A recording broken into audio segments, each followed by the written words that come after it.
Hello, welcome back. आज के ज़माने में हर जगह एआई सुनने को मिल रहा है। एक्चुअल में ये एआई होता क्या है? आज के वीडियो में हम सिंपल लैंग्वेज में देखेंगे what is AI.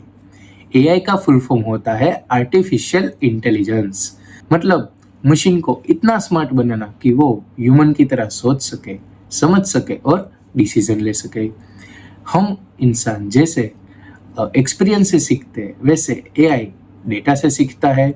Real life में हम एआई का इस्तेमाल पहले से कर रहे हैं, जैसे गूगल मैप आपको ट्रैफिक दिखा रहा है, यूट्यूब, नेटफ्लिक्स, इंस्टाग्राम आपको सजेशन दे रहा है, या फिर चैट जीपीटी, जेमिनाई आपको क्वेश्चन के आंसर दे रहे हैं। एआई काम कैसे करता है?